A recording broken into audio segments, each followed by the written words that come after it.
ఇక్కడున్న మంజులారావు గారికి, అలాగే మల్లారెడ్డి అన్న గారికి, అభిషేక్ గారికి, ఇక్కడ వరంగల్ నుండి వచ్చిన మా అతిథులందరికీ పేరు పేరున ఇక్కడికి విచ్చేసిన అందరు కుటుంబ సభ్యులకి నమస్కారాలు తెలియజేసుకుంటున్నాను.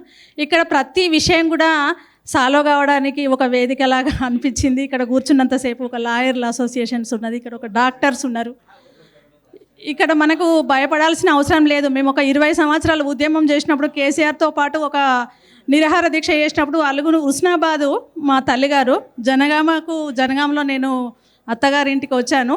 అప్పటికి కూడా పెద్ద కుటుంబంలో ఉండి కూడా నేను బయటికి రావాలంటే ఆడవాళ్ళు బయటికి రావద్దని మా ఇంట్లో కుటుంబ సభ్యులు కూడా నిర్బంధంలో ఉన్నా కూడా నేను బయటకు వచ్చి కూడా పనిచేయడం జరిగింది. అదేవిధంగా పిల్లలని పెద్ద చేసుకుంటూ ఇవాళ బాబును ఎంఎస్ చేయించి ఆస్ట్రేలియాలో అభిషేక్ సెటిల్ అయ్యాడు. మా అభిషేక్ అనగానే మా బాబు గుర్తొచ్చాడు. మా పెద్ద అక్కను కనకల గిద్దకి ఇచ్చాము. అప్పుడే నేను వెళ్ళి అభిషేక్ తోటి మాట్లాడాను. అప్పుడే బంధువు అయిపోయాడు, కొడుకు కూడా అయిపోయాడు నాకు. మళ్ళీ అభిషేక్ అనగానే నాకు ఏదో కనెక్ట్ ఉంటుంది అనుకున్నాను, ఉన్నాడు. మళ్ళీ సెకండ్ విషయం ఏంటంటే మా పాప కూడా యుఎస్లో సెటిల్ అయింది. అది కూడా ఈ మధ్యలో పెళ్ళయింది.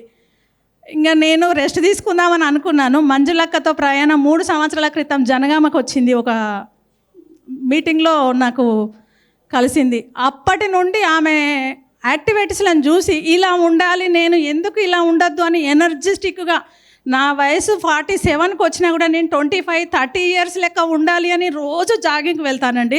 హరితహారం చేయాలనుకున్నాను. బయోడైవర్సిటీ నెంబర్గా పనిచేసిందండి. నేను చెన్నైకి వెళ్ళాను. అంటే నేను ఒక మహిళతోటి ఆదర్శవంతురాలు కావచ్చు. మనము ఇవాళ ఎస్ఎస్సి చదువుకున్నానని ఎప్పుడు ఫీల్ కావద్దు, ఇంటర్ చదువుకున్నాను ఫీల్ కావద్దు. మన మనోధైర్యము, మన ఆత్మధైర్యము, మన స్థైర్యము మనది చాలా గొప్పది. సంస్కారము గొప్పది, చదువు కన్నా సంస్కారం గొప్పది. సంస్కారంతో ముందుకు వెళ్దాం. జీటీఏలో అందరము సంస్కారవంతులుగా పనిచేసుకుందాం.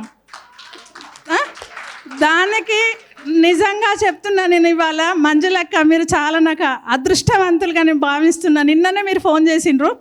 నేను చక్కగా రెడీ అయ్యి క్రమశిక్షణతోటి టైం టు టైం 12:30కు రావాలంటే 12:30కు నేను అక్కని కలిసిన. అదేవిధంగా ముందుకు పోదాం, అదేవిధంగా బాధ్యతలన్నీ చేపడదాం. ఇవాళ వరంగల్ నుండి కూడా మా అన్నలు చాలా బాగా మాట్లాడారు. పిల్లలకు చదువునిచ్చినాం కానీ ఉద్యోగాలు లేవు. ఇవాళ ఉద్యోగాల కోసం కూడా మాట్లాడినరు. కానీ వాళ్ళ తరఫున వాళ్ళకు కూడా నేను కృతజ్ఞతలు తెలియజేసుకుంటూ ఈ అవకాశం ఇచ్చిన మా అక్కయ్యకు హృదయపూర్వకంగా నమస్కారాలు తెలియజేసుకుంటూ థ్యాంక్ యూ.